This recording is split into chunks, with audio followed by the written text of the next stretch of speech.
he talked about how he was so certain that when he left prison that day in 1994 to go to Winston-Salem for a court hearing, he started giving away his possessions.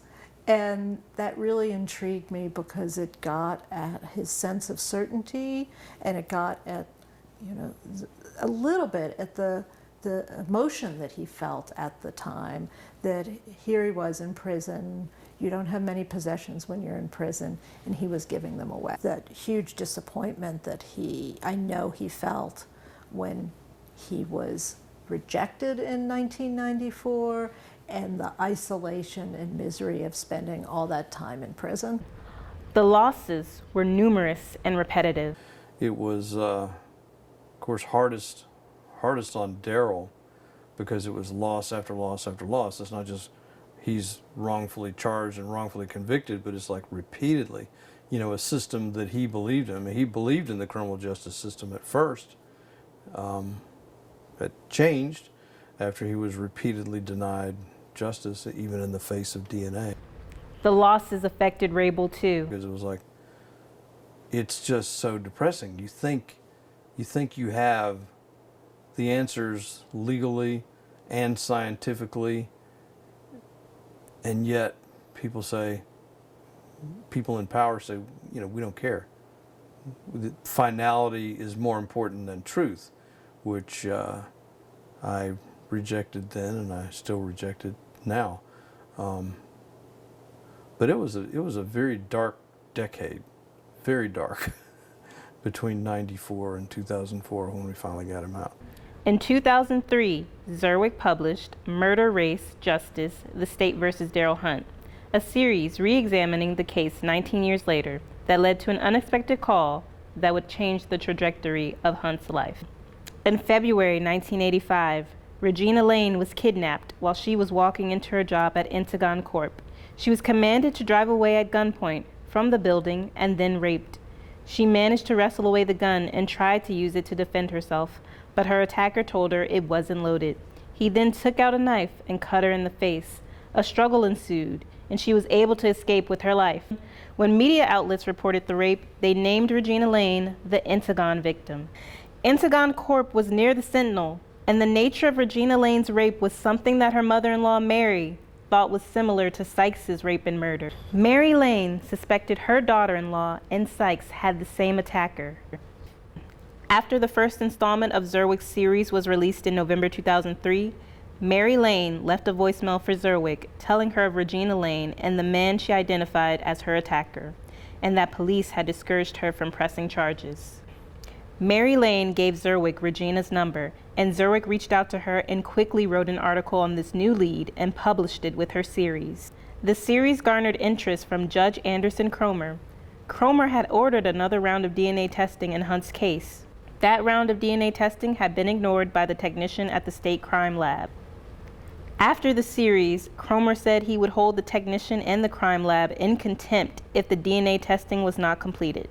The round of DNA testing was finally completed in December, leading to the identification of Willard Brown as the rapist and murderer of Deborah Sykes.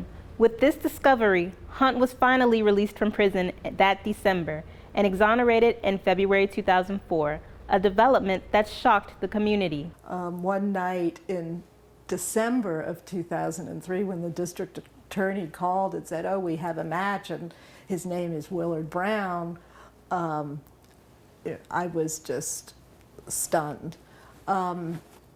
But that match ultimately led to Darryl Hunt's exoneration, and it was kind of proof all along that this sense that without being able to solve the crime and find the true killer, that his arrest and conviction was almost inevitable. Rabel said Christmas Eve of 2003 was a celebratory time. And so Christmas Eve was just, you know, a very, very exciting time. But it was a real whirlwind as well, because that's when, you know, people, I have to say, I've never seen so many shocked people in my life, Because for, at that point, nearly 20 years, people in the community, prosecutors, police, judges, other defense lawyers that did what I did were like, you're crazy. Why do you keep doing this? And people were just shocked. I want to thank the community for standing by me. Being here today, 19 years ago,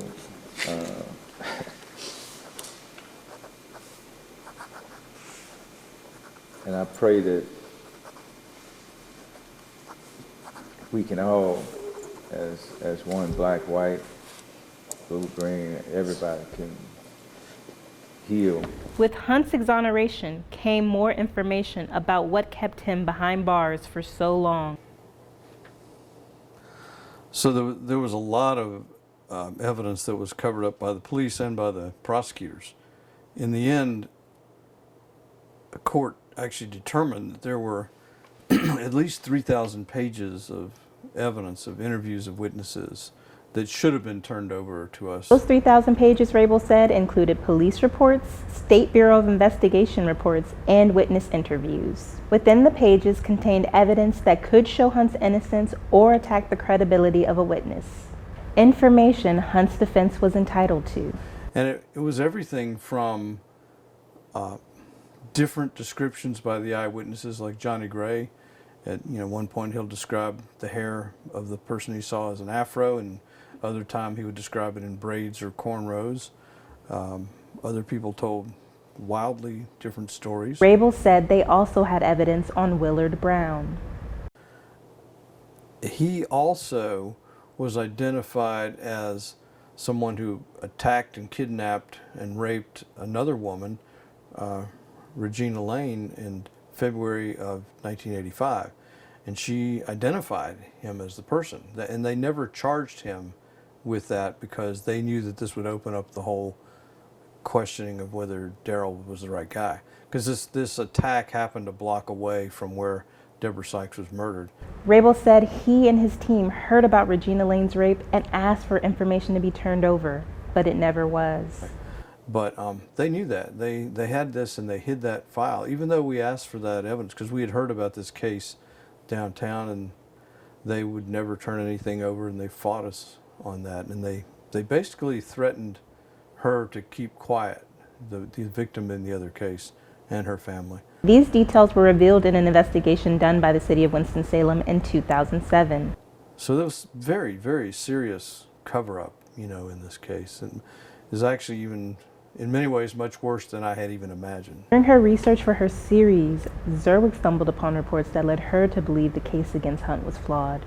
I worked with my editor, and we had by then all of the police reports in the case had been released through various court orders, and we were really able to piece together how the investigation unfolded and how police so quickly started ignoring evidence that might lead them in another direction and focus in on Hunt. While that revelation was disconcerting, another discovery on the decision and the 1994 DNA testing led her to see the justice system in a new light. When I interviewed a former state Supreme Court justice whose name was I think it was Henry Fry, and he was the only black state Supreme Court justice, and he looked at that 1994 DNA evidence and saw very clearly that it was evidence of innocence.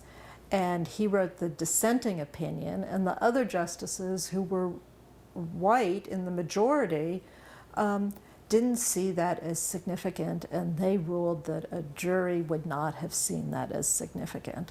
And so that interview, I think, was really eye-opening for me in showing me how this system we want to think of as neutral is not neutral. After Hunt was exonerated, he moved in with his wife April, who he had married in prison, and her 3 children. He was pardoned by the governor of North Carolina at the time, Mike Easley, and he was awarded $360,000. that rose to a full $750,000 compensation. He started the Darryl Hunt Project for Freedom and Justice, a project to help men and women re-enter into society after being incarcerated. He also began traveling and delivering speeches on his journey to exoneration. After the release of The Trials of Darryl Hunt, a documentary done on his story, Rabel and Hunt often went on these speaking engagements together, which was when he noticed how conviction had affected Hunt. Hunt and Rabel had traveled to Washington, D.C. in 2006 to discuss the trials of Darryl Hunt. They were staying at a futuristic hotel called the Hotel Helix. With its neon colors, Rabel commented it was like something out of the Jetsons. Rabel noticed the environment made Hunt uneasy while they were having a cup of coffee in the lobby. And Darryl all of a sudden broke out in a sweat, and I could see that his chest was sort of heaving, and I thought he was having a heart attack or something.